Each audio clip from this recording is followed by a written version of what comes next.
En Filipenses capítulo 2.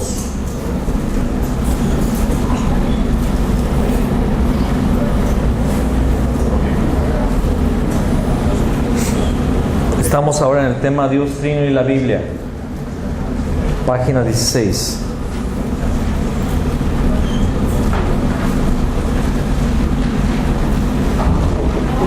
Dios Trino y la Biblia. Filipenses 2:1 dice, por tanto, si hay alguna consolación en Cristo, si algún consuelo de amor, si alguna comunión del Espíritu, si algún afecto entrañable, si alguna misericordia, completad mi gozo sintiendo lo mismo, teniendo el mismo amor, unánimes, sintiendo una misma cosa. Nada hagáis por contienda o por vanagloria, antes bien con humildad, estimando cada uno a los demás como superiores a él mismo, no mirando cada uno por lo suyo propio, sino cada cual también por lo de los otros. Versículo 5. Haya pues en vosotros este sentir que hubo también en Cristo Jesús, el cual siendo en forma de Dios, no estimó el ser igual a Dios como cosa a que aferrarse, sino que se despojó a sí mismo, tomando forma de siervo, hecho semejante a los hombres, y estando en la condición de hombre, se humilló a sí mismo, haciéndose obediente hasta la muerte y muerte de cruz. Por lo cual Dios también le exaltó hasta lo sumo, y le dio un nombre que es sobre todo nombre, para que en el nombre de Jesús se doble toda rodilla de los que están en los cielos y en la tierra y debajo de la tierra, y toda lengua confiese que Jesús Cristo es el Señor, para gloria de Dios Padre. Amén. El tema es Dios Trino y la Biblia, y es muy importante que usted entienda. Ayer estuvimos hablando de Jesús el Cristo, y estuvimos hablando que este es el núcleo del Evangelio. Estuvimos hablando que la iglesia primitiva solamente tuvo un mensaje, que Jesús es el Cristo. Vimos cómo Juan en su primer Evangelio y en las cartas escribe: el que cree que Jesús es el Cristo es nacido de Dios. Amén. Y hemos hablado que los 66 libros hablan de que Jesús es el Cristo.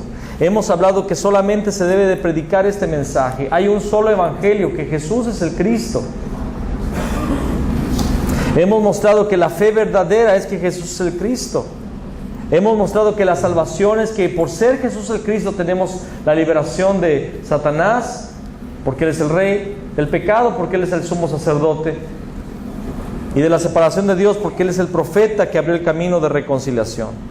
Hemos hablado que la vida de la nueva criatura es que ahora no vivamos para las cosas de este mundo, para las cosas de la carne, sino que como Él murió por nosotros, ahora debemos vivir para Él, y nos ha encargado el ministerio de la reconciliación.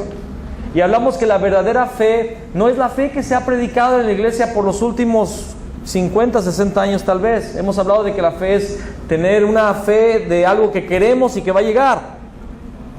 La fe es ver al Cristo. La fe es saber que Jesús es el Cristo. Y el capítulo 11 de Hebreos, que tanto se usó para hablar de una fe distinta, porque acuérdense que se ha estado predicando un evangelio diferente. Un evangelio que no es evangelio, lo dice 2 Corintios 11, a un Jesús diferente, se ministra un espíritu diferente y se ministra un evangelio diferente. Y cuando se ha hablado de la fe, se ha hablado de una fe que no es la correcta. Judas nos ha hablado que nos edifiquemos en nuestra santísima fe. ¿Cuál fe? Que Jesús es el Cristo. Enoc la tuvo, vio al Cristo, vio al Señor con sus decenas de millares a ejecutar su juicio. Lo vemos, eso solamente va a suceder en el Apocalipsis, en la segunda venida. Vemos que todos los hombres de fe, la forma de vida fue saludando de lejos la promesa, porque vieron a Cristo.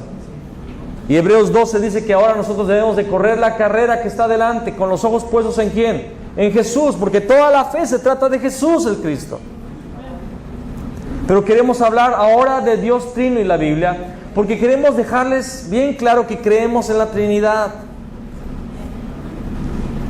Hace poco en otro lugar, una mujer llegó conmigo y me dijo: hermano, estoy muy contenta porque yo estoy en una iglesia que no creemos en la Trinidad y creemos solo en Jesús. Le dije: no, hermana, no.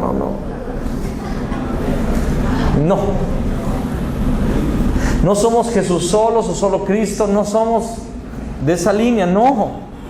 Aquí dice que el Dios lo exaltó hasta lo sumo. ¿A quién? Al Cristo. El Padre exaltó a Jesús.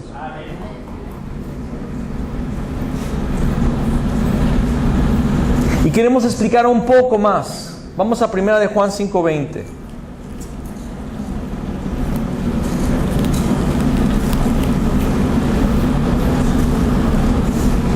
Pero sabemos que el Hijo de Dios ha venido y nos ha dado entendimiento para conocer al que es verdadero. Y estamos en el verdadero, en su Hijo Jesús Cristo. Este es el verdadero Dios y la vida eterna. ¿Quién es Jesús el Cristo? El verdadero Dios y la vida eterna. Ahora vamos a Mateo 28, como está en su manual.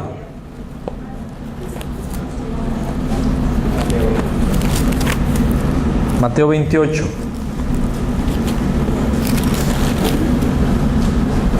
Vamos a leer el versículo 19. Por tanto, id y haced discípulos a todas las naciones, bautizándolos en el nombre de ¿quién? Del Padre y del Hijo y del Espíritu Santo. Nuestro Señor Jesús, Él dijo, van a predicar el Evangelio y a la gente que crea los van a bautizar en el nombre de ¿quién? Del Padre. En el nombre de Jesús el Cristo y del Espíritu Santo, porque los tres son Dios. Los tres son tres personas, pero son un solo Dios. No somos politeístas. Oye Israel, Jehová nuestro Dios, Jehová uno es. Pero Jehová Dios, que es uno, es Dios Padre, Dios Hijo y Dios Espíritu Santo. En el Génesis 1 encontramos que dice, hagamos al hombre. La Trinidad hablando. Amén. Pero vamos a ver algo importante. Y voy a explicar esto. Y es difícil de explicar porque estamos hablando de Dios. Estamos hablando de Dios y esto es algo difícil de explicar. Mencionamos Dios Padre, Dios Hijo y Dios Espíritu Santo. Y pareciera que Dios es el primer lugar, Dios Padre. Y el segundo lugar es Jesús el Cristo. Y el tercer lugar es el Espíritu Santo. Como si hubiera lugares. En el lugar perfecto, en el ambiente celestial, en la eternidad, Dios es uno. Dios es uno, no existe un lugar, un orden, es uno. El Hijo está en el Padre está en el Hijo, el Espíritu Santo es el Espíritu de Cristo, es el Espíritu del Padre. Son uno, en la eternidad, en la deidad. Pero en el plan de salvación, Dios el Padre está en la autoridad. Y ejecuta su voluntad a través del Hijo. Y el Espíritu Santo es el que nos revela al Hijo. Por causa de la salvación, en el plan de la salvación, así opera Dios, la Trinidad. Amén. Voy a mencionar rápidamente cada uno de los versículos que están ahí en su manual. El primer punto es Dios Padre, y lo encontramos en Génesis 1:1. Lo encontramos como el Dios creador. El Padre ha creado todas las cosas. Él dijo, sea la luz, y fue la luz. Amén. Él creó todas las cosas. Él estableció sus principios. Sus principios no pueden ser cambiados. Primera de Crónicas, capítulo 29, versículo 10 al 14. Encontramos a Dios Padre. Él es el que enaltece y es el que humilla. Es el que enriquece y es el que empobrece. Ese es Dios Padre. Él hace su voluntad. Eclesiastés 3, versículo 1 al 10 dice que hay tiempo para llorar, tiempo para reír, tiempo para abrazar, tiempo para abstenerse de abrazar, tiempo de guerra, tiempo de paz, tiempo de sembrar, tiempo de cegar, tiempo de esparcir piedras, tiempo de juntar piedras. Dios tiene los tiempos en su mano, es lo que dice esta palabra. Y no está hablando de un cronos, no está hablando de una hora y un minuto. Está hablando de un tiempo de Dios, de un kairos, un tiempo de oportunidad. Dios es el que tiene los tiempos en sus manos. Primera de Crónicas, capítulo 16, versículo 31, declara que el Padre gobierna sobre toda la creación. Él gobierna sobre todas las cosas que Él mismo ha creado. Salmo 146, versículo 10, habla de que lo que está en el corazón del Padre es un gobierno eterno. Él no creó la tierra ni creó al hombre para estar debajo del dominio de Satanás, del pecado y muertos, separados de Dios. Él creó todas las cosas y en su corazón está un gobierno eterno. Por eso el Salmo 8, si ustedes lo leen, habla de la creación del hombre, habla de la creación de los cielos y de las estrellas, todo esto. Puso su gloria sobre los cielos, dice ahí. Después habla de la creación del hombre, que lo corona de gloria y de honra, que lo pone en el dominio de todo el planeta. Y no menciona la caída el Salmo 8. No dice en el versículo 6, y el hombre cayó y echó todo a perder. No lo dice. Dice, oh Jehová, Señor nuestro, cuán grande es tu nombre en toda la tierra. Porque en el plan de Dios, cuando estemos en la presencia de Dios en el cielo, cuando ya este mundo haya sido destruido por fuego, el Señor ni siquiera va a estar hablando de lo que nos pasó. Vamos a estar disfrutando de su presencia, porque su plan es un gobierno eterno, cielos nuevos y tierra nueva. Vamos a ver donde reina la justicia, donde ya no hay sol, porque Él es el sol de justicia. Amén. Gobierno eterno. Isaías 64:8 dice que Dios es el alfarero y nosotros somos el barro. O sea, que Él es soberano. Personas han llegado a preguntarme, ¿por qué Dios no sana a mi hijo? Y hemos orado por sanidad, porque creemos que podemos orar para sanidad. Pero si Dios nos sana, Dios tiene un propósito. Él es soberano. Y es bien precioso. Yo tengo en mi congregación un hermanito, un joven que llega de silla de ruedas, pero es una bicicleta de ruedas más bien, es como una silla y todo.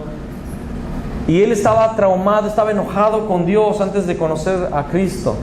Su mamá conoció al Señor, era catequista de la iglesia católica de hueso colorado, como decimos allá. Y era de las mujeres que visitaban en la calle a la gente para llevarles el catequismo y todo esto. Empezó a venir a la congregación, tenía un montón de problemas, pero se dio cuenta que el cristianismo no se trata de resolver sus problemas, sino se trata de resolver su problema fundamental, que es estar separados de Dios. Ella abrazó la fe, ha ido caminando y empezó a compartirle a su familia. Y el que más se opuso fue este joven llamado Ángel, porque está en silla de ruedas, porque le cuesta, tiene que utilizar pañal geriátrico. Y es universitario, acabó la carrera, pero está traumatizado por varias cosas, estar encadenado a esta silla de ruedas. Y más se enojó porque su mamá, ¿verdad?, había negado la fe de los padres y todo ese tango, ¿verdad? Pero la mamá fue paciente y estuvo orando, pero su hijo comenzó a ver la transformación de su madre. Y un día pidió que fuéramos a visitarlo. Fui a hablar con él y empecé a hablar con él, oré por él. Y ahora va a la congregación. Y aunque sigue en su silla de ruedas, yo he orado por él. El problema ya no es problema. Y está reconciliado con Dios. Y viene a la congregación y se siente y está tan atento y está tan feliz. Porque, hermanos, ¿por qué Dios permitió eso? Él es el alfarero. Gloria a Dios. Se acabó. Nosotros el barro. Porque lo importante no es si no tengo piernas o si tengo piernas, si veo o no veo. Lo importante es la eternidad con Él.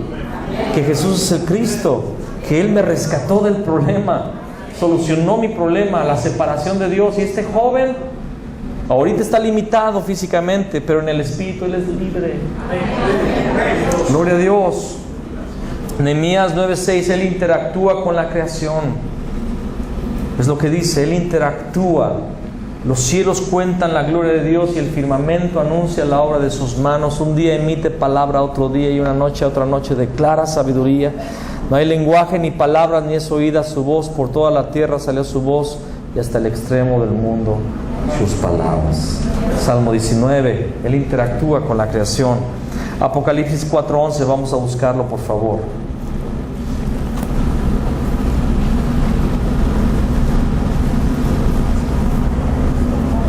Este es el Padre, el que vamos a leer ahorita en Apocalipsis 4:11. Señor, digno eres de recibir la gloria, la honra y el poder, porque tú creaste todas las cosas y por tu voluntad existen y fueron creadas. Ese es el Padre, el que es digno de recibir gloria, de recibir honra. Dios Hijo, Jesús el Cristo, es a través de quien Dios le ha placido operar y hacer su voluntad, traer su salvación.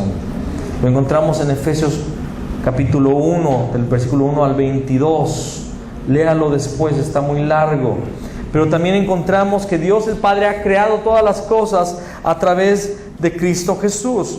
Vamos a Colosenses.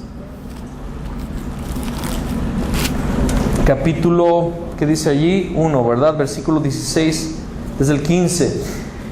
Él es la imagen, está hablando de Cristo. Él es la imagen del Dios invisible, el primogénito de toda la creación, porque en Él, en Cristo, fueron creadas todas las cosas, las que hay en los cielos y las que hay en la tierra, visibles e invisibles, sean tronos, sean dominios, sean principados, sean potestades. Todo fue creado por medio de Él y para Él. Y Él es antes de todas las cosas, y todas las cosas en Él subsisten. Amado, desde el átomo, desde el protón y desde el neutrón que giran en torno, ¿verdad?, al núcleo, todo eso gira, todo eso sucede, funciona por Cristo. En Él subsiste toda la creación. Mercurio, Venus, Tierra, Marte, Júpiter, Saturno, Urano, Neptuno, ya no menciona Plutón porque lo quitaron, ¿verdad? Pero los planetas giran en una órbita perfecta. Yo no sé si usted sabía, pero si la Tierra se acercara 1 grado más de su órbita al Sol, nos quemamos. Y si se alejara un metro más, nos congelamos. ¿Qué es lo que hace que gire el planeta en perfecta distancia del Sol para tener las 4 estaciones? Jesús, el Cristo. Todas las cosas en Él subsisten. Aleluya. Y Filipenses, lo acabamos de leer, que toda rodilla se va a doblar ante el nombre de Jesús. Amén. Hechos capítulo 1, del versículo 1 al versículo 11, nos relata la orden de Jesús a sus discípulos que se quedaron en Jerusalén, que iban a recibir poder. Y vemos en el versículo 11 que Él sube a los cielos y se aparecen dos varones vestidos de blanco que dicen, Él va a regresar. ¿Qué es lo que nos dice Hechos capítulo 1? Que todo ahora gira en torno a su segunda venida. Alguien diga amén.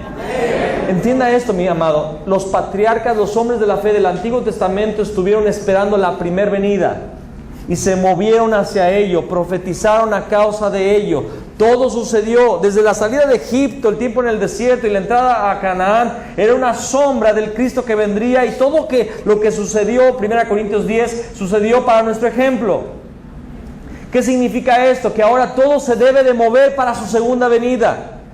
No podemos dejar dejar que se salga de nuestra perspectiva la segunda venida. La iglesia lo ha perdido. Se menciona en alguna predicación cada año. La predicación que asusta, la segunda venida, el anticristo. No, hermanos, es el tema de cada día. Es la esperanza de cada día. Nuestro Señor vuelve y sabemos que Él dejó un pacto, el pacto de la evangelización mundial. Mateo 24:14, amén. Aleluya. Vamos a Juan capítulo 1.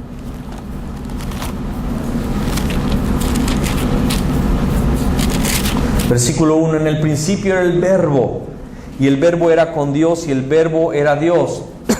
Este era en el principio con Dios. Todas las cosas por Él fueron hechas, y sin Él nada de lo que ha sido hecho fue hecho.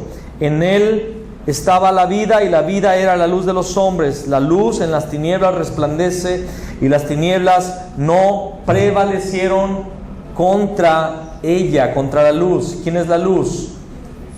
Es el Verbo. ¿Quién es el Verbo? El Verbo estaba con Dios y el Verbo era Dios. quiero que note que habla del verbo. Jesús es el verbo, Jesús es la palabra. Por eso Él es el verdadero profeta, porque Él es la palabra de Dios. Jesús no solamente habló, Él dice, yo hablo lo que escucho a mi Padre decir, es verdad. Pero no solamente hablaba las palabras que escuchaba del Padre, Él era la palabra, Él es el verbo. Y el versículo 14 dice, y aquel verbo fue hecho carne, gloria a Dios, y habitó entre nosotros, y vimos su gloria, gloria como del unigénito del Padre, lleno de gracia y de verdad. Él es el verbo de Dios. Hechos 4:12, y en ningún otro hay salvación, porque no hay otro nombre bajo el cielo dado a los hombres en el cual podamos ser salvos. No hay salvación en Buda. Si Buda fuera el Cristo, yo sería budista, pero Buda no es el Cristo. Mahoma, el profeta, no es el Cristo. Si Mahoma fuera el Cristo, yo sería islámico. Pero hay un solo nombre bajo el cielo dado a los hombres en el cual podemos ser salvos. Ese nombre es Jesús, quien es el Cristo. Amén. Y aquí hay algo interesante. Juan 14:14, Juan 15:7 y 16:24. ¿De qué hablan estos versículos? Que todo debe de ser pedido al Padre en el nombre de Jesús.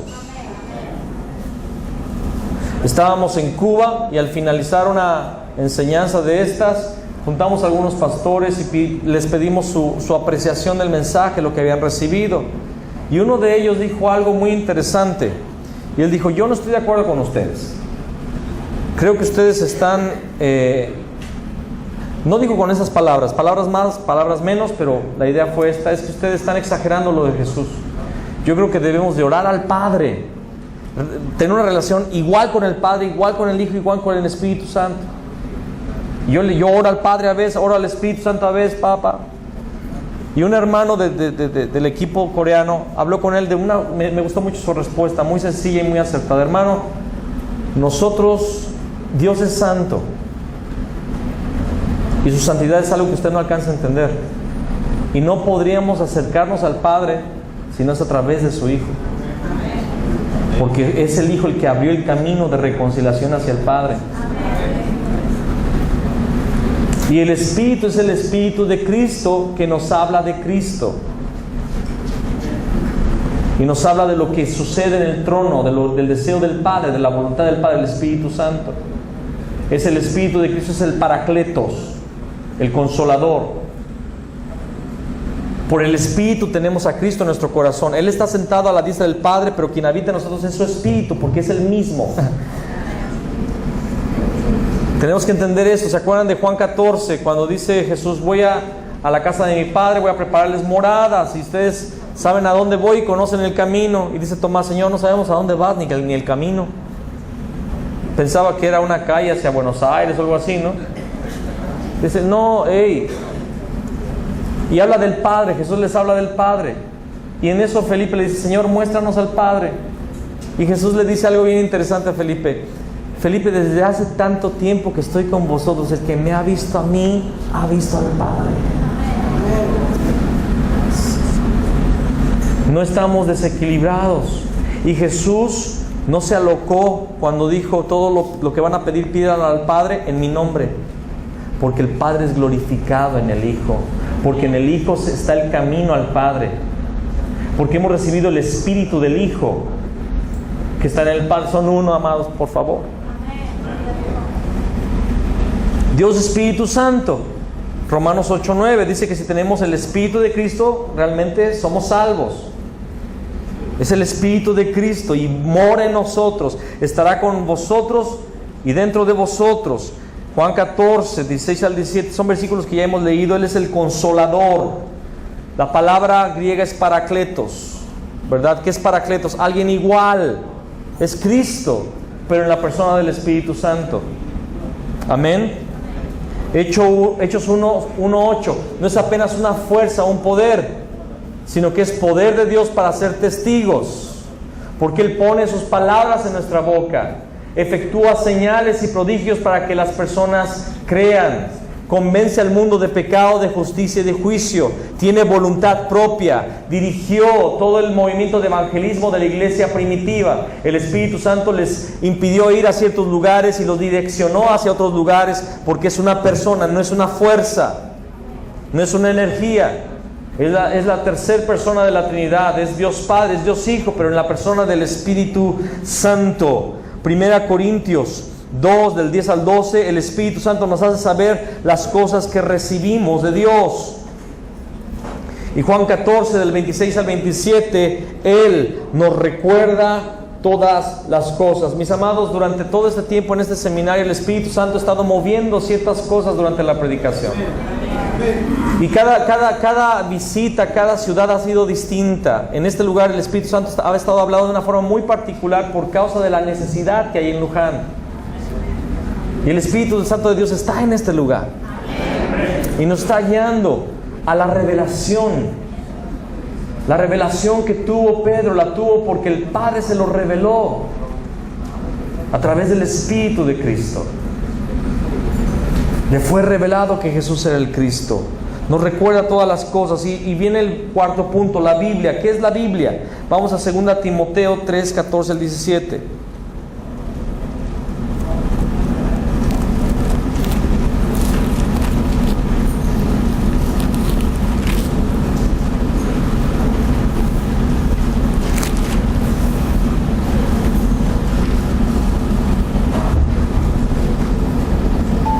Pero persiste tú en lo que has aprendido y te persuadiste, sabiendo de quién has aprendido, y que desde la niñez has sabido las sagradas escrituras, las cuales te pueden hacer sabio para la salvación por la fe que es en Cristo Jesús. Para un momento allí. Entonces, ¿para qué es la escritura? ¿Para qué vamos a predicar de las fiestas de Jehová? Son 3 generales y 7 en total. ¿Para qué se predica de las fiestas? ¿Para qué se predica del tabernáculo de Moisés? ¿Para qué se habla de la escatología? ¿Para qué vamos a enseñar de los fundamentos o de los rudimentos de la fe de Hebreos capítulo 6? ¿Para qué vamos a enseñar de los dones espirituales de Corintios 12? ¿Para qué vamos a enseñar de los 5 ministerios de Efesios 4? ¿Por qué vamos a hablar de David? ¿Por qué vamos a hablar de Sansón? ¿Por qué vamos a empezar a hablar del rey Saúl? ¿Por qué vamos a hablar de la deportación a Babilonia? Del libro. ¿Por qué vamos a hablar de todo eso? Dice la palabra, para que la gente llegue a ser sabia para la salvación por la fe que es en Cristo Jesús. Porque todo libro de la palabra habla de Cristo. Daniel habló de Cristo, claro que sí, lee las 70 semanas de Daniel, habla del Mesías.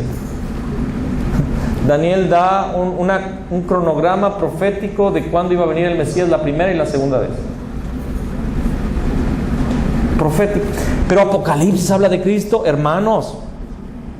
Capítulo 1, la revelación de Jesús el Cristo. Apocalipsis es la revelación de Jesús el Cristo. Y lo primero que se revela es a Cristo glorificado. Ojos de fuego, rostro de sol, cinto de oro, con las estrellas y los incensarios. Y Juan dice, lo siente en la espalda. Y le dice, sube acá, te voy a mostrar lo que va a suceder. Toda la escritura es inspirada por Dios, ¿verdad? Dice la palabra. Y útil para enseñar, para redarguir, para corregir, para instruir en justicia, a fin de que el hombre de Dios sea perfecto, enteramente preparado para toda buena obra. ¿Cuáles son las buenas obras para las que nos prepara la palabra? El ministerio de la reconciliación. De eso trata la Biblia, mis amados. Hebreos 4:12 dice que la palabra de Dios es viva y eficaz y más cortante. Vamos a Hebreos, por favor, porque luego se me enchuecan los versículos. Hebreos 4:12. Yo sé que es una porción bien conocida, pero de repente... Porque la palabra de Dios es viva y eficaz y más cortante que toda espada de 2 filos y penetra hasta partir el alma y el espíritu, las coyunturas y los tuétanos, y discierne los pensamientos y las intenciones del corazón, y no hay cosa creada que no sea manifiesta en su presencia. Antes bien, todas las cosas están desnudas y abiertas a los ojos de aquel a quien tenemos que dar cuenta. Y luego el versículo 14, ¿de qué habla? Por tanto, teniendo un gran sumo sacerdote que traspasó los cielos, Jesús el Hijo de Dios, retengamos nuestra profesión. Entonces, esa espada de dos filos, más cortante que toda espada de dos filos, que penetra, etcétera, y que discierne las intenciones, los pensamientos y las intenciones del corazón. ¿Qué es la palabra? Para revelar al Cristo. Dice que esta palabra penetra. Muchas veces hemos hablado palabra que no es palabra de Dios usando la Biblia. Si no dices amén, di ouch. O algo. Muéstrame que estás vivo.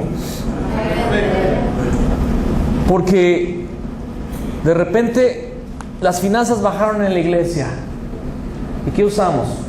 Malaquías, capítulo 3, versículo 10. Y empezamos a predicar, yo creo en los diezmos, amado, pero empezamos a usar la palabra para pagar la renta del local. De repente surge un problema entre el grupo de alabanza y el grupo de intercesión, y que haga una porción que habla de las divisiones y de los pleitos y del amor fraternal, y conocemos a Cristo según la carne. Pero la palabra de Dios es viva y eficaz y más cortante que espada de dos filos, y penetra hasta partir el alma, no solamente las emociones, el alma, el espíritu, el carácter, las coyunturas y los tuétanos, aún físicamente. Yo me ha sucedido delante de una palabra de Dios que mi cuerpo se empieza a debilitar. Y discierne los pensamientos y las intenciones del corazón. Y esta palabra, he hablado con algunos de ustedes, muchos de ustedes han estado siendo quebrantados. ¿Qué estuve predicando por tanto tiempo? ¿Cómo es que no lo veía? ¿Cómo es que usé Hebreos 11 para predicar de una falsa fe? Porque esta está siendo la palabra de Dios. Y hermanos, no me estoy jactando de que yo estoy predicando muy bien o no. Yo lo recibí. Este material yo no lo escribí, pero yo lo recibí. Cuando lo recibí me sucedió lo mismo que a usted, y lo he bebido, lo he abrazado, y sabemos que en parte conocemos y en parte profetizamos, y Dios todavía va a estar dando más cosas. No creemos y no decimos ni presumimos saberlo todo, pero venimos en un espíritu de amor y de amistad a darles lo que el Señor nos ha dado. Pero esa debe ser tu palabra. En Jeremías capítulo 23, Jeremías dice, no lo busques, dice, no es mi palabra como martillo y como fuego. ¿Qué tiene que ver con la paja? Hay mucha paja en nuestros púlpitos, porque no estamos entendiendo que la Biblia es para hablar que Jesús es el Cristo, y estas se escribieron para que creáis que Jesús es el Cristo, el Hijo de Dios, y para que creyendo tengáis vida en su nombre. Es el propósito de la Escritura. Acompáñame a Lucas 24, por favor.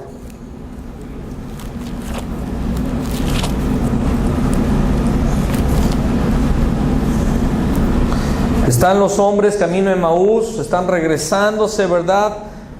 Aconteció la muerte del Señor, ya se pasaron los 3 días.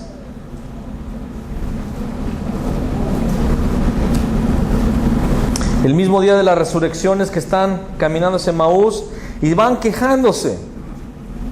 Y dice el versículo 15, sucedió que mientras hablaban y discutían entre sí, Jesús mismo se acercó y caminaba con ellos. ¡Wow! Mas los ojos de ellos estaban velados para que no le conociesen, y les dijo, ¿qué pláticas son estas que tenéis entre vosotros mientras camináis, y por qué estáis tristes? Yo creo que iban platicando, no, es que el hermano Francisco me hizo una división en la iglesia y se llevó a los 5 miembros más diezmadores, y fue gente que me costó trabajo, y el otro, a mí también me pasó lo mismo en mi iglesia. Y hay que ir al concilio de los pastores, ¿verdad?, para vetarlos. Esas nuevas iglesias que están comenzando, que comenzaron en división, se están peleando porque sus ojos están velados, porque no debemos de andarnos peleando por esas tonterías.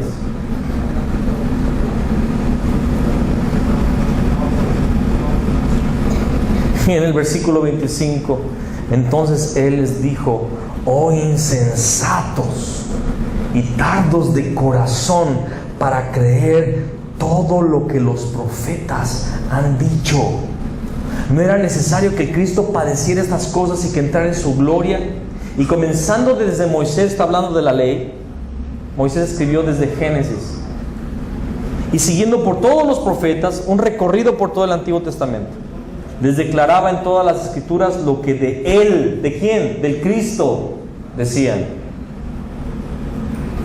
Amados, pastores y líderes, hay muchas cosas que van a suceder dentro de la iglesia difíciles, pero no pierdas la perspectiva. Hemos perdido la perspectiva por las distracciones que nos pone Satanás. Vienen tropiezos, vienen cosas, van a suceder, salieron de nosotros, no eran de nosotros. Y luego hay divisiones, gente que sale carnalmente peleada con uno, pero hermanos, después de tiempo se arrepienten, te vienen a pedir perdón y se vuelve un colega en el ministerio. ¿Para qué ¿A qué te peleas? Al rato va a estar contigo ahí en la alianza de pastor. La palabra es la palabra de Cristo revelada en la Escritura. Tu acento debe de ser esto. Y dice en el versículo 32, y decían el uno al otro: no ardía nuestro corazón en nosotros mientras nos hablaba en el camino y cuando nos abría la Escritura. Hermanos, si el corazón de la gente no está ardiendo es porque no estás hablando del Cristo. 44, y les dijo: estas son las palabras que os hablé estando aún con vosotros, que era necesario que se cumpliera todo lo que está escrito de mí en la ley de Moisés, en los profetas y en los salmos. Y les dijo: así está escrito, y así fue necesario que el Cristo padeciese y resucitase de los muertos al tercer día. Amén. Juan 5:39, escudriñáis las Escrituras, y a vosotros os parece que en ellas tenéis la vida eterna, mas ellas son las que dan testimonio de mí. Juan 20:31, y estas se escribieron para que creáis que Jesús es el Cristo, el Hijo de Dios, y para que creyendo tengáis vida en su nombre. Amén.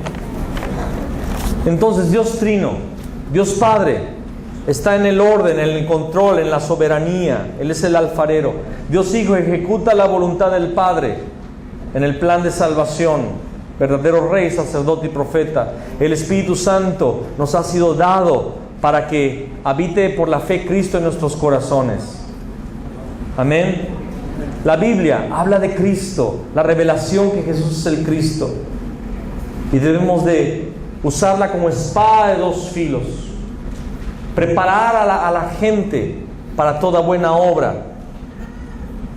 para la evangelización mundial. Vamos al tema pacto, página 17. ¿Qué es el pacto? Cuando Dios da una palabra, esto es un pacto. Cuando Dios da una palabra, esto es el pacto. Entonces, en Génesis 3:15 fue el primer pacto. El primer pacto fue el pacto de obras, en Génesis 2:17.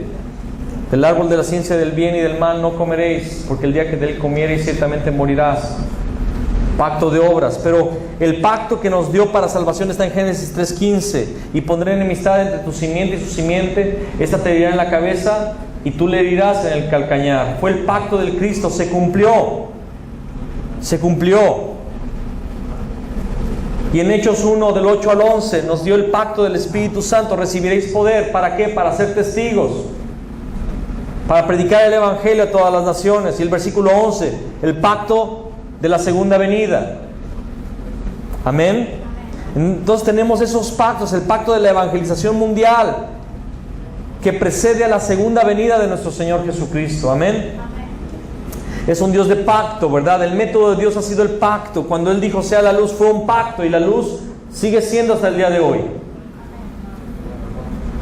El día tiene las 24 horas y la mitad de ellas son día y la mitad es noche. El sol es para el día, la luna para la noche, y esto sigue siendo hasta el día de hoy. Primer pacto, el pacto de obras, fue el método de la vida del hombre. El núcleo del problema en Génesis 3, la separación del hombre, la pérdida del pacto. Tenemos que entender eso. El problema no fue el árbol, el problema no fue el fruto del árbol, sino que el hombre perdió el pacto. Dios le había dicho: no comeréis, no comerás. Y el hombre desobedeció el pacto. Ese es el problema, perdimos el pacto. Es el pecado fundamental del que nos habla la Biblia. ¿Cuál es el problema fundamental? El hombre que quiere hacer su propia voluntad y no la voluntad de Dios. El querer hacer mi voluntad me torna en un ídolo. Y mi ídolo soy yo. Lo que yo quiero hacer y no la voluntad del Padre. Él hizo un pacto eterno. Vemos en 1 de Pedro capítulo 1 versículos 18 al 20 y lo mismo en Apocalipsis 13:8, apúntelo nada más. 1 de Pedro 1 del 18 al 20 y Apocalipsis 13 versículo 8. Se menciona lo mismo. El Cordero fue inmolado antes de la fundación del mundo. Porque es un pacto eterno. El pacto del Cristo es un pacto eterno. Antes siquiera que hubiera el primer hombre, el Señor en su corazón ya había dispuesto dar la vida de su Hijo para salvarnos. Amén.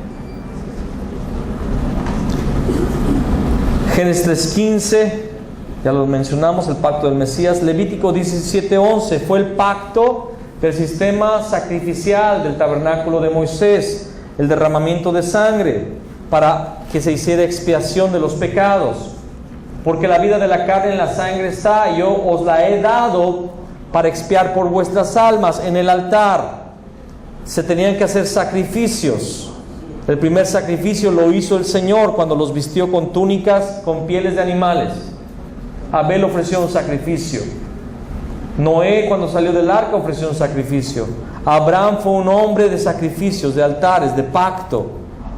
Y toda vez que Dios quería hacer un pacto, pedía un sacrificio. Tenía que haber derramamiento de sangre, porque todo pacto vislumbraba la venida del Mesías, Cristo, que derramaría la sangre del pacto.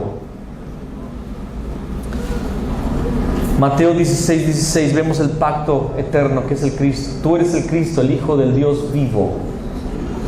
Tú eres el Cristo. Jesús es el pacto. Jesús el Cristo es el pacto, amados. Jesús el Cristo es el pacto. El Cristo es el pacto de Dios. Hosana en las alturas, nuevas de gran gozo, que os ha nacido hoy en la ciudad de David un Salvador, que es Cristo el Señor. Cristo es el pacto.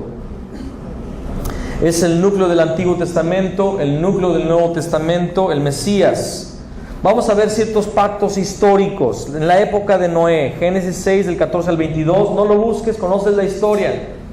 Pero dice la palabra ahí en Génesis 6, versículo 5, que vio Dios que el designio y pensamiento del hombre era de continuo hacer el mal. Por tanto dijo, me arrepiento de haberlos creado, raeré de la faz de la tierra a todo animal y a toda persona. Pero encontró a Noé, varón justo, porque Dios siempre anda en busca de un digno, de un hombre de paz. Encuentra a Noé y le dice, va a llover, construye un arca. Y no se conocía la lluvia, pero Noé comienza a construir el arca. Y por 100 años él predicó el evangelio. ¿Cuál evangelio? Que el juicio de Dios venía y que había una salvación, el arca. ¿Qué evangelio es ese? El evangelio del Cristo. Y fue un evangelio mundial. Todos tuvieron la oportunidad, solamente 7 entraron en esa arca. 7 personas. Podemos ver que hay un evangelismo desde el primer tiempo. En la época de Moisés hubo otro evangelismo. La Pascua. Dios envió 10 plagas sobre Egipto y Egipto no cedió. Faraón dijo, no los dejo salir. Ok, está bien, como tú quieras. Y Dios le dijo a Moisés, el día 14 de este mes, entre las 2 tardes, vas a preparar un cordero, un cabrito de 1 año sin defecto, lo vas a cocinar asado al fuego, no puede ser hervido en agua. Y la familia lo va a comer durante las 2 tardes.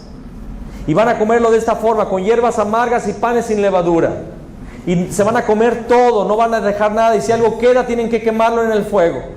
Pero lo van a comer durante la noche, vestidos, con sus zapatos puestos, con sus maletas listas y su cayado en la mano. Y lo van a comer rápidamente. Con la sangre de ese sacrificio van a pintar los postes y el dintel de la puerta. Lo increíble fue que esta orden fue dada al pueblo de Israel y hubo muchos que no eran israelitas que lo hicieron. Acuérdate que se le añadieron personas al pueblo de Israel cuando salieron de Egipto. Y esa noche pasó el ángel del Señor y destruyó a todo hijo primogénito. Pero los que estaban debajo de la sangre, el ángel no pasó. Pascua, en inglés Passover. ¿Qué significa? El juicio de Dios pasa y tiene que respetar la sangre. Era evangelismo mundial de Cristo que vendría, y nosotros estamos escondidos en Cristo y el juicio no nos toca más. Es un buen momento para aplaudir al Señor.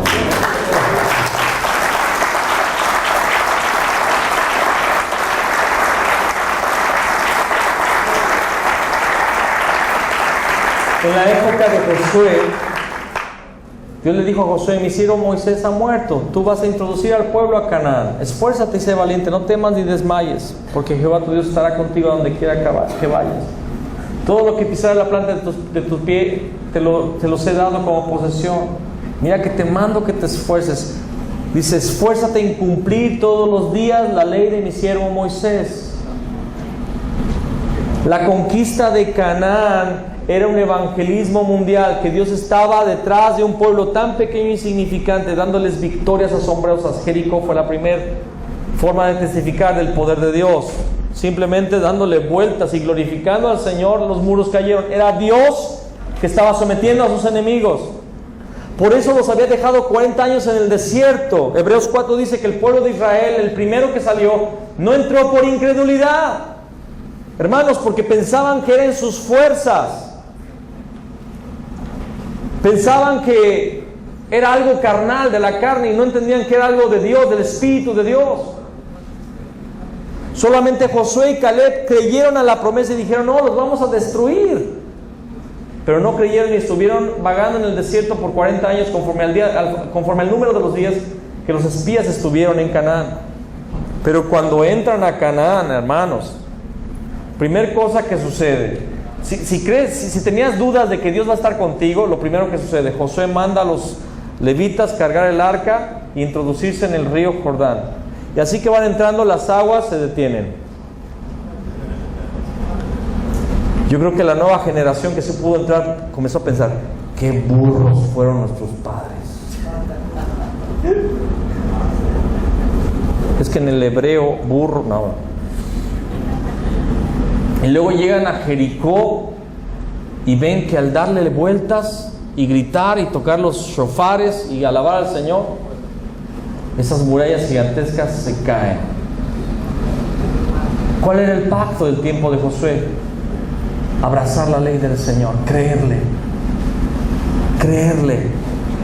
que si yo guardo el pacto, estamos hablando del pacto, si yo guardo el pacto, voy a recibir la herencia. Y Canaán, Hebreos 4 dice que es el reposo de Dios. Canaán representa el reposo, representa la salvación. Si yo creo que Jesús es el Cristo, seré salvo. Si yo creo que Él venció al diablo, soy salvo. Si yo creo que Él resolvió el pecado, soy salvo. Si yo creo que Él abrió el camino, soy salvo. Creer, y el Señor va a hacer todo por mí. Ese es el pacto. En el Antiguo Testamento lo podemos ver, y en los tiempos finales, Hechos 1:4, le dice Jesús a sus discípulos, fue otro pacto, fue otra promesa. Dijo: no se salgan de Jerusalén. Ay, Señor, no nos puedes mandar el Espíritu Santo a otra ciudad, ahí están los meros malos.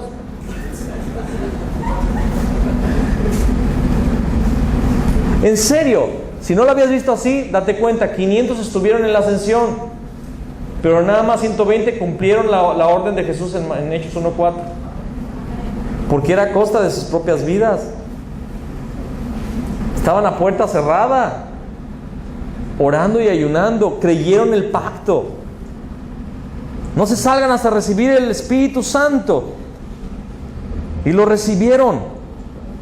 Amén. Y el pacto era que Jesús volverá, segunda venida, es versículo 11 del capítulo 1. Y el pacto al cual hoy nos aferramos es el pacto de la evangelización mundial. Jesús lo dijo, Mateo 24:14, y este evangelio del reino será predicado a todas las naciones para testimonio, y entonces entonces. Ese entonces lo dijo Jesús, no es antes. Es hasta que se haga el evangelismo mundial, entonces vendrá el fin. ¿Y cuántos desean el fin de todas las cosas? El fin de este reino satánico sobre la tierra y el reino de Jesús el Cristo en su segunda venida. ¿Cuántos? Levante su mano y diga amén.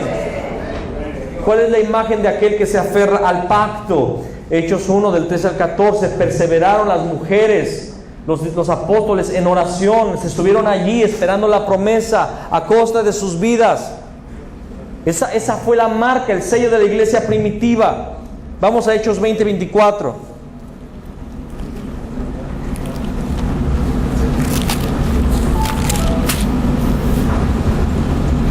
Mira lo que dice Pablo: pero de ninguna cosa hago caso, ni estimo preciosa mi vida, con tal que acabe mi carrera con gozo y el ministerio que recibí del Señor Jesús para dar testimonio del Evangelio de la gracia de Dios.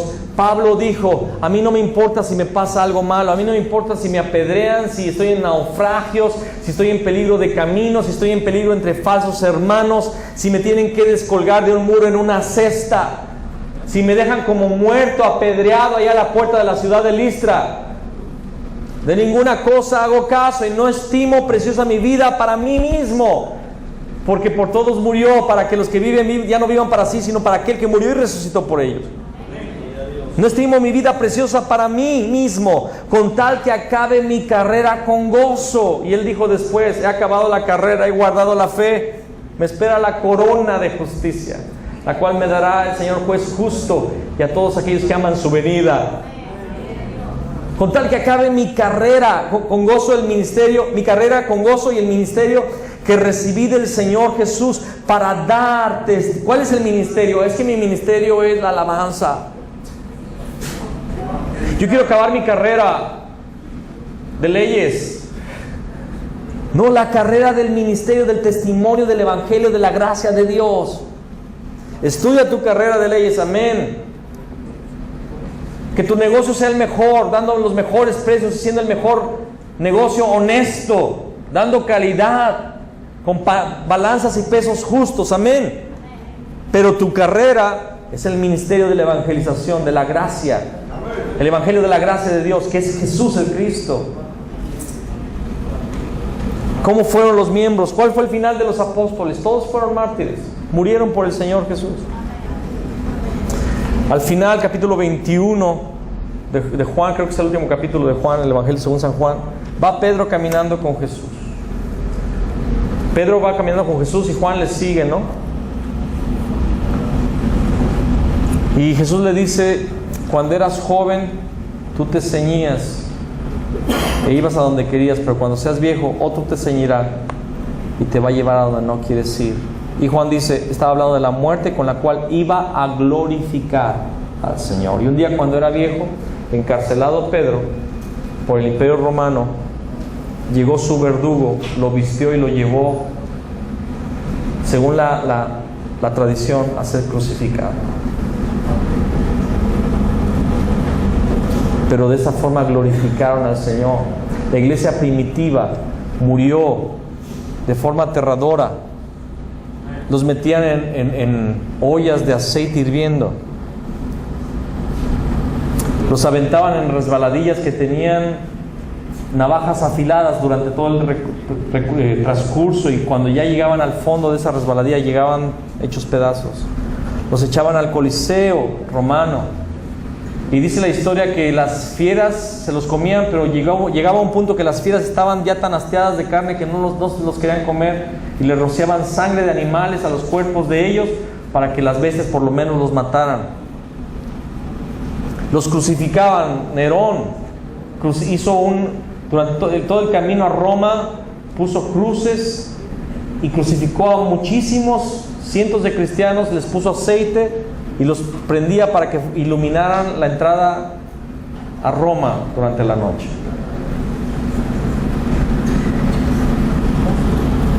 Pero de ninguna cosa hago caso, ni estimo preciosa mi vida para mí mismo, con tal que acabe mi carrera con gozo y el ministerio que recibí del Señor Jesús para dar testimonio del Evangelio de la gracia de Dios. Romanos 8 dice, en realidad somos como ovejas hacia el matadero. Vivimos como muertos. Esa era la realidad de la iglesia primitiva. Por eso tenían tanto poder y tanta unción cuando predicaban. Porque era en serio. No era olé, olé, olé, Jesús, Jesús. No soy contra el olé, olé, olé. Pero a veces es puro ruido. Llegas a tu casa y no le hablas a nadie del Señor. Falso evangelio. Los miembros de la iglesia primitiva vivieron de esta forma. Vamos a ir al siguiente tema, oración. ¿Está usted despierto? Platiqué con algunas personas. Hay personas del ministerio de la intercesión. ¿Y cuántos saben que la iglesia debe de orar, verdad? Orar sin cesar, ¿verdad que sí? Ahora, nada más que ahí les va otra. Si te asustaste con Hebreos 11, asústate con Mateo 6. Mateo 6.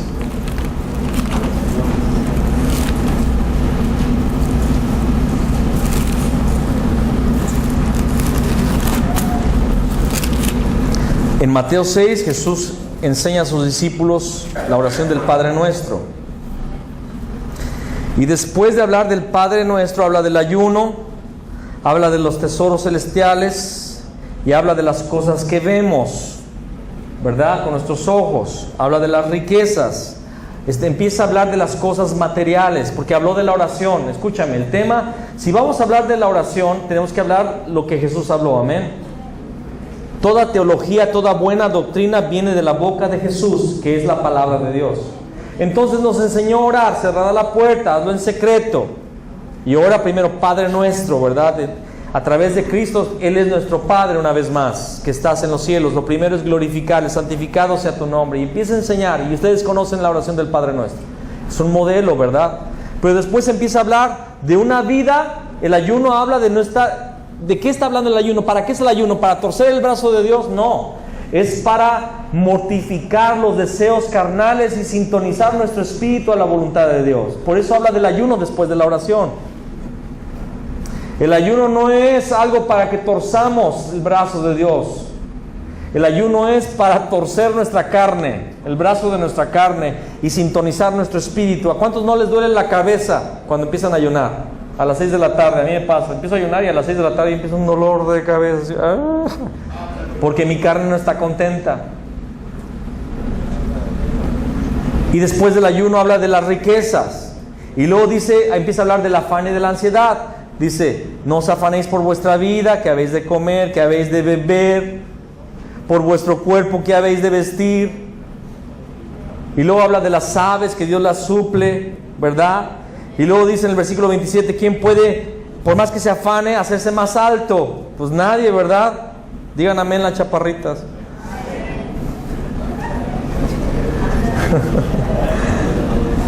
Y por el vestido, ¿verdad? Digan amén las mujeres. A veces mi esposa está bien nerviosa, no tengo que ponerme. Y el tubo está hasta doblado de tan pesado de ropa.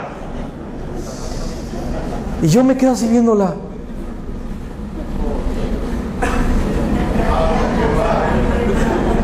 No tengo que ponerme, y yo veo su tubo, mi ropa toda arrinconada en un rinconcito así, cabe así en este pedazo.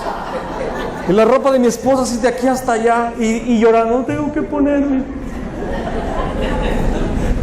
¿Qué habéis de vestir? No te afanes. Considera los lirios del campo. O sea, Dios viste la naturaleza de forma preciosa, amén. Y luego versículo 31, no os afanéis pues diciendo, ¿qué comeremos o qué beberemos o qué vestiremos? Porque ahora diga conmigo, porque los gentiles buscan todas estas cosas. Ahora mira lo que dice después, pero vuestro Padre Celestial sabe que tenéis necesidad de todas estas cosas. Wow, o sea, entonces ¿para qué es la oración? Si Él ya sabe de qué cosas tengo necesidad, ¿por qué me afano pidiéndolas? ¿Por qué me afano? Porque tengo un falso evangelio. Tengo un falso espíritu que me fue dado. Hay un falso Jesús. Y veo a Jesús todavía como los gentiles, como un ídolo, una lámpara de Aladino. Que si antes le rezábamos, pero ahora que si le oro, me va a dar el vestido que yo quiero, me va a dar la comida que yo quiero, me va a dar el coche que yo quiero, la casa que yo quiero, la carrera que tengo que pagar que yo quiero, la novia que yo quiero. ¿Cuántos jóvenes empiezan a orar? Señor, yo te pido que me des una mujer que sea santa, Señor, que te ame, que cante bien, que cocine bien, que sus papás tengan dinero.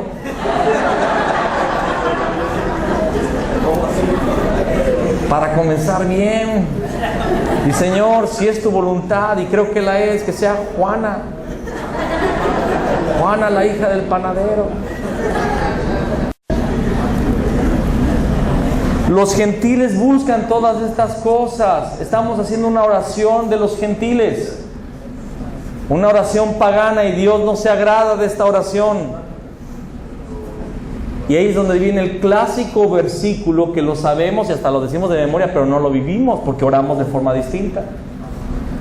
Mas buscad primeramente el reino de Dios y su justicia. ¿Cuál evangelio va a ser predicado en el tiempo del fin? El evangelio del reino. ¿Cuál es el evangelio del reino? Que Jesús es el Cristo. Entonces, más buscar primeramente el reino de Dios. Toda oración debe de ser ahora enfocada al evangelismo mundial.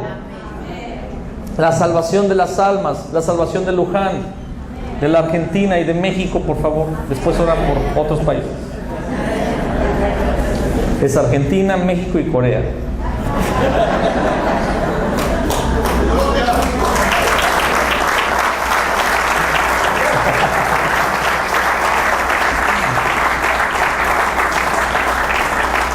Es broma, las naciones de la tierra.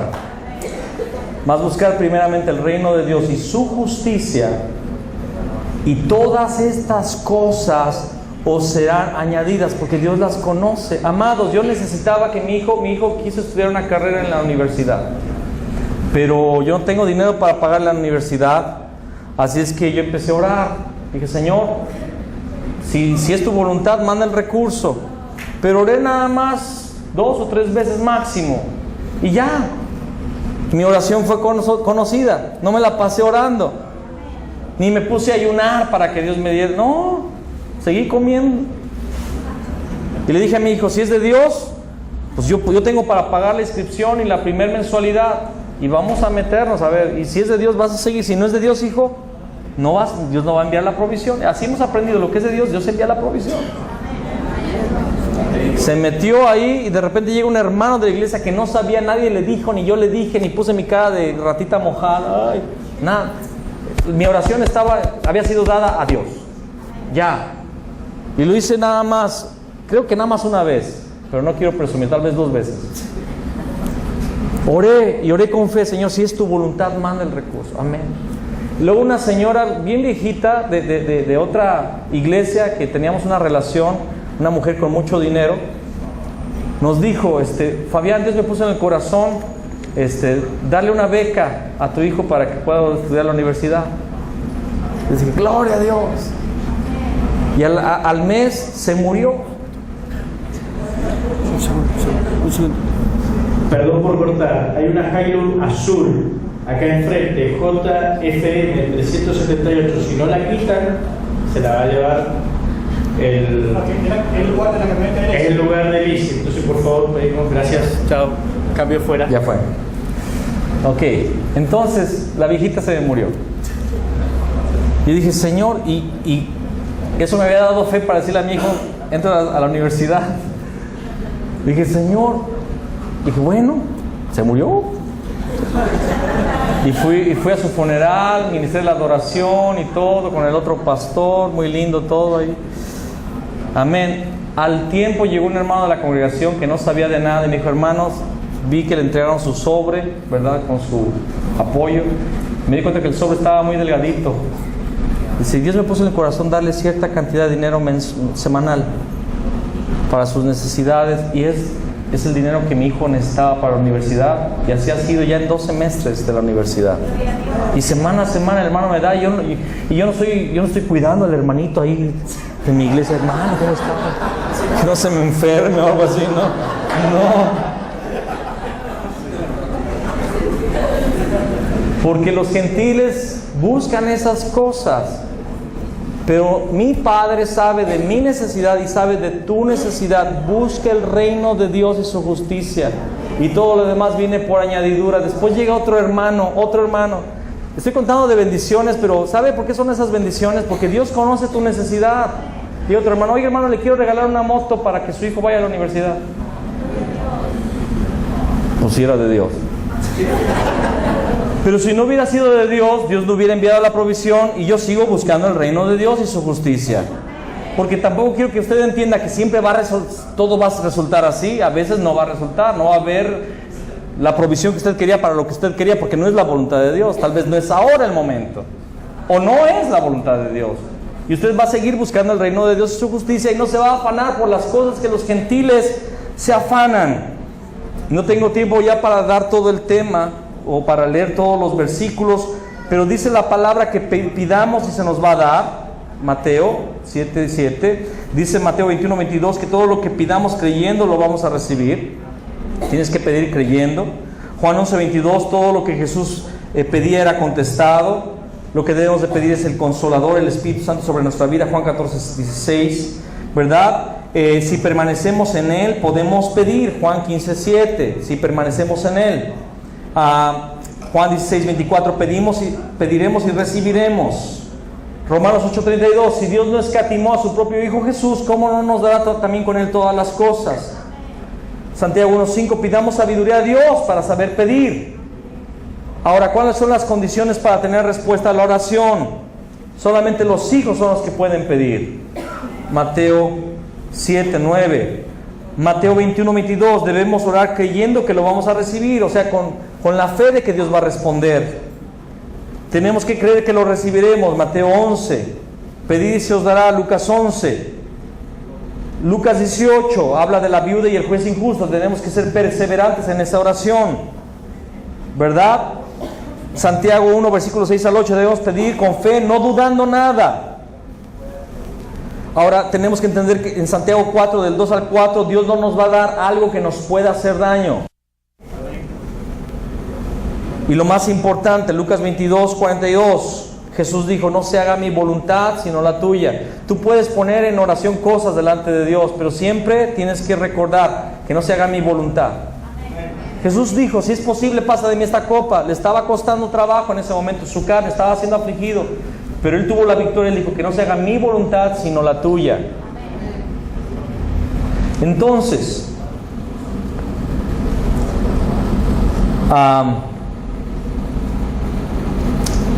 Primera de Juan 5, 14 al 15 dice que si pedimos conforme a su voluntad, Él nos oye. ¿A qué queremos llegar con todas estas porciones? Es que debemos de pedir por lo que Dios quiere que pidamos. Cuando tú tienes la revelación de que Jesús es el Cristo, entiendes que en realidad el énfasis de la oración debe de ser por la salvación y por la extensión del Evangelio de Jesús el Cristo en todo lugar. La intercesión comienza a tomar otro rumbo. Pablo, después lo puedes leer, todo está en ese lugar, en este tema.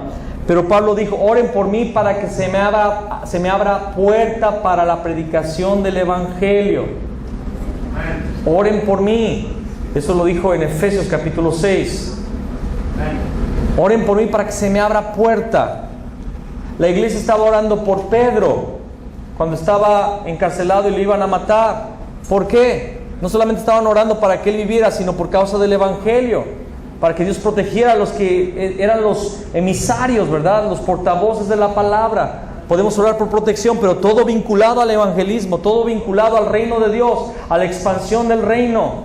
No se trata de casas, de coches, de universidades o de motocicletas.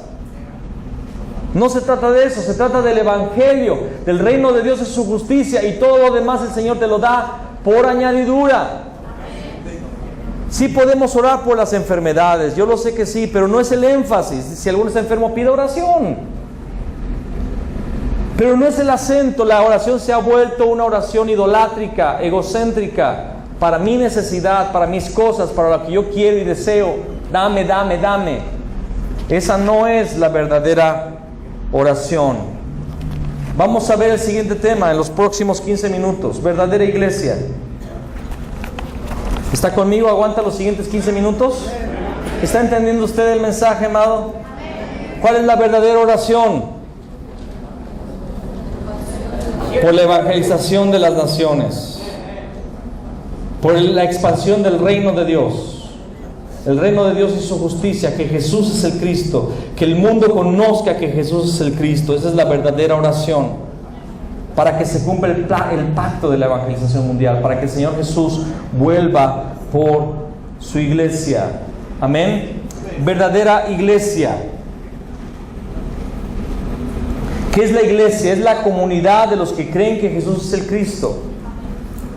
¿Qué es la iglesia? Yo sé que hay una definición: eclesia, los llamados fuera. Y está bien, llamados fuera. ¿Llamados a qué? A compartir que Jesús es el Cristo.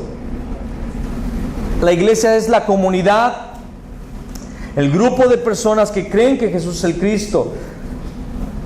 Jesús le dijo a Pedro en Mateo 16, versículo 18: y sobre esta roca edificaré mi iglesia, y las puertas del Hades no prevalecerán contra ella.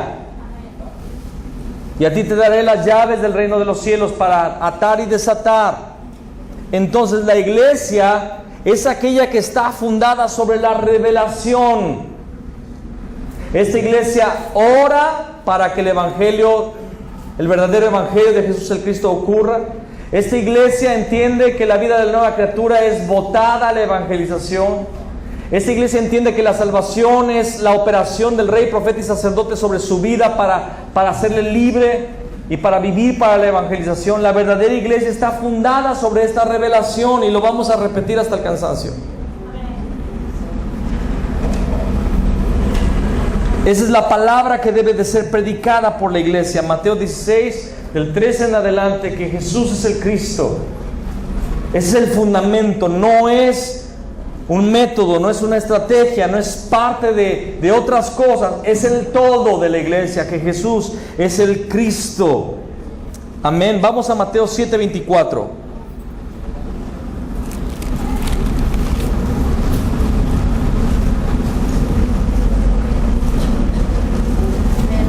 Cualquiera pues que me oye estas palabras y las hace, le compararé a un hombre prudente que edificó su casa ¿sobre qué? Sobre la roca. Descendió lluvia y vinieron ríos y soplaron vientos y golpearon contra aquella casa y no cayó porque estaba fundada sobre la roca. Pero cualquiera que me oye estas palabras y no las hace, le compararé a un hombre insensato que edificó su casa sobre la arena. Y descendió lluvia y vinieron ríos y soplaron vientos y dieron con ímpetu contra aquella casa y cayó, y fue grande su ruina. Y cuando terminó Jesús estas palabras, la gente se admiraba de su doctrina, porque les enseñaba como quien tiene autoridad y no como los escribas. Hermano, ¿puedo predicar de la prosperidad? Puedes. ¿Puedo predicar que lo más importante es la sanidad y la liberación y los milagros? Puedes. ¿Puedo predicar que la iglesia debe entrar en la política y ser una reformadora? Puedes. Lo único que no puedes es ir al cielo.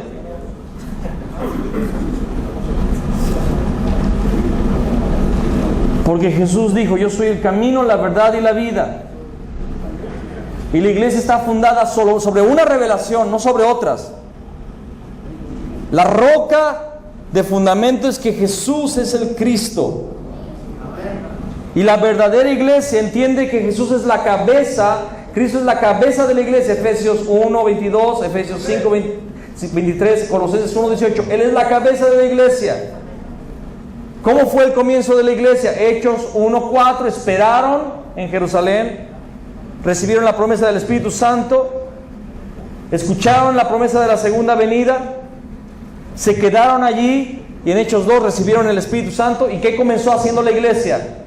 se quedaron ahí caídos, borrachos del Espíritu Santo y se fueron a su casa contando del avivamiento que hubo el domingo. No. Predicaron el Evangelio, que a este Jesús a quien vosotros crucificasteis, Dios le ha hecho Señor y Cristo.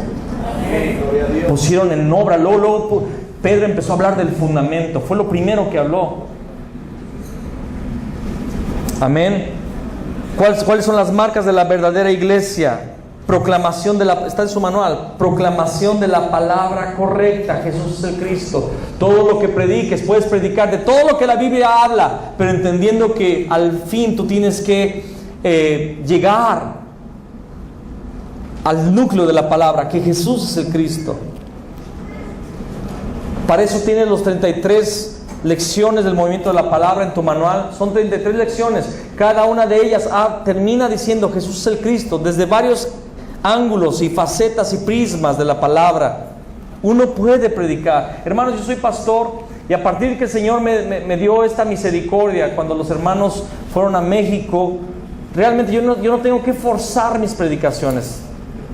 Yo sigo predicando de la palabra, pero todo al final termina en que Jesús es el Cristo, de forma sencilla, de forma natural, porque ha sido revelado. Lo que no ha sido revelado lo vas a tener que forzar.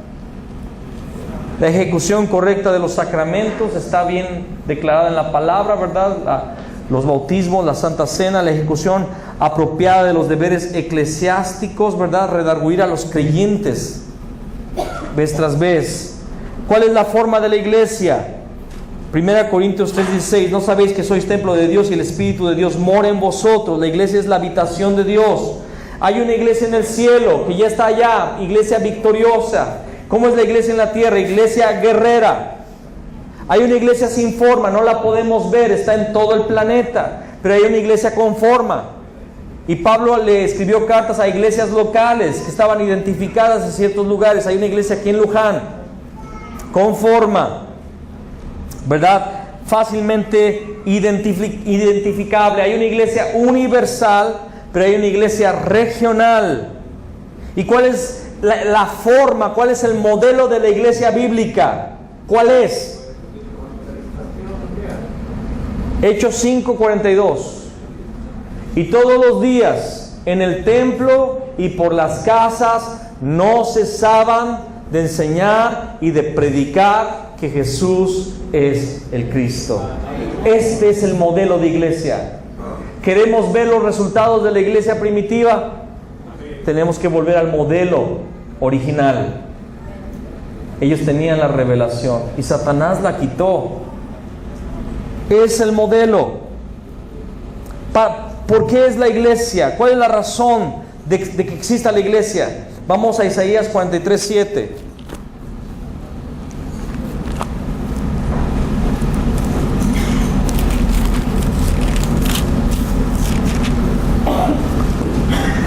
Todos los llamados de mi nombre, para gloria mía los he creado, los formé y los hice. La iglesia ha sido formada para ser la gloria de Dios. Quien da la gloria de Dios en la tierra. Amén. Para dar el culto. Isaías 43, versículo 21. Este pueblo he creado para mí, mis alabanzas publicará. Para dar el culto al Señor. Amén.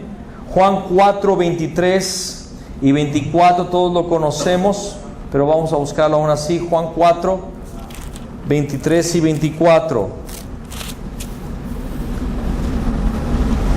Mas la hora viene y ahora es cuando los verdaderos adoradores adorarán al Padre en espíritu y en verdad, porque también el Padre tales adoradores busca que le adoren. Dios es espíritu y los que le adoran en espíritu y en verdad es necesario que adoren. Amén. Debemos hacerlo en espíritu y en verdad. Romanos 12, 1 al 2. Os ruego por las misericordias de Dios que presentéis vuestros cuerpos como sacrificio vivo y santo, agradable a Dios, que es vuestro culto racional. Y no os conforméis, no nos podemos hacer como el mundo. No os conforméis a este siglo, sino transformaos por medio de la renovación de vuestro entendimiento. Amén. Entonces la iglesia debe de prestar el culto, debe hacerlo en espíritu y en verdad, sin parecerse al mundo, totalmente santos, totalmente transformados. ¿Para qué es la iglesia? Para la comunión de los santos, para el entrenamiento de los santos, para el cuidado de los santos. En Hechos 2:42, ninguno padecía necesidad y nadie decía poseer ninguna cosa como suya, sino que todos tenían las cosas en común. Partían el pan en las casas y comían con alegría y sencillez de corazón, y el Señor añadía todos los días a la iglesia los que habían de ser salvos. Habla de unidad, habla de amor, habla de familia. La iglesia es la familia de Dios en la tierra. Para la expansión del reino de Dios es la iglesia, para la evangelización mundial. Hermanos, la evangelización mundial es el ritmo cardíaco de la iglesia. ¿Qué pasa cuando tu corazón late hasta este momento? Y si tu corazón dijera, ay, he latido desde que naciste. Fabián, llevo 41 años con 6 meses latiendo. Estoy cansado, voy a darme un descanso de este trabajito. Solamente media hora voy a descansar. Con 5 minutos me muero. Y así hay muchas iglesias muertas, porque pararon de evangelizar, pararon de hablar que Jesús es el Cristo. Se olvidaron que Él nos llamó de las tinieblas a la luz para que anunciemos somos pueblo de Dios para que anunciemos las virtudes de aquel que nos llamó de las tinieblas a su luz admirable, para el evangelismo mundial. Amén. Y todas esas porciones, Mateo 28, Marcos 16, Lucas 24, Hechos 1:8, y por todo el mundo y predicar el evangelio. Y usted, le invito a leer el libro de Hechos completito. Eso fue el modelo de la iglesia. Hechos nos habla del evangelismo y de cómo el Espíritu Santo condujo a la iglesia al evangelismo. Amén. Amén. Póngase de pie un momento. Estamos terminando esta parte de la mañana.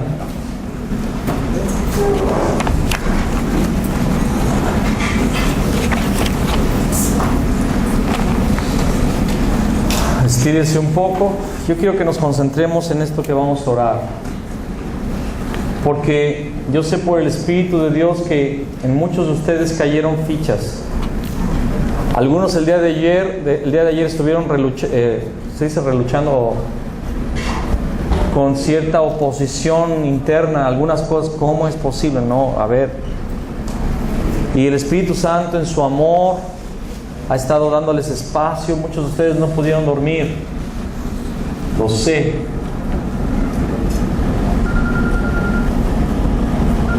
Pero el Señor nos está hablando su palabra verdadera.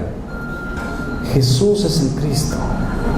El fundamento de la iglesia es ese, la roca de fundamento es esa, Jesús es el Cristo. Y dice Primera de Pedro capítulo 2 que es la piedra que rechazaron los edificadores, pero ha venido a ser cabeza del ángulo, y sobre ella estamos siendo edificados como casa espiritual. Cierra tus ojos y vamos a orar. Señor, oramos. La iglesia de Luján ora en este lugar, que nos permita ser la verdadera iglesia de Dios en la tierra. La iglesia que tiene el evangelio de que Jesús es el Cristo. La iglesia que proclama el evangelio que Jesús es el Cristo. La iglesia que da culto al Rey de Reyes y Señor de Señores. La iglesia que tú creaste para gloria y alabanza de tu nombre en esta tierra. Que nuestra luz pueda ser vista en la Argentina, Señor. Que la luz de tu iglesia, Señor, pueda ser vista en las naciones. Levántate, resplandece, porque ha venido tu luz y la gloria del Señor ha nacido sobre ti. Declaramos vida en este lugar, Señor. Declaramos que los ciegos comienzan a ver, los sordos comienzan a oír, los cojos comienzan a andar, Señor. Porque esta iglesia que estaba lisiada, que estaba ciega, sorda y muda, hoy, Señor, recibe su sanidad para hacer todo lo que tú la has llamado a hacer. Declaramos vida de entre los muertos. que el Espíritu de Dios sopla sobre los huesos secos en Luján. En el nombre de Cristo Jesús. Amén y amén.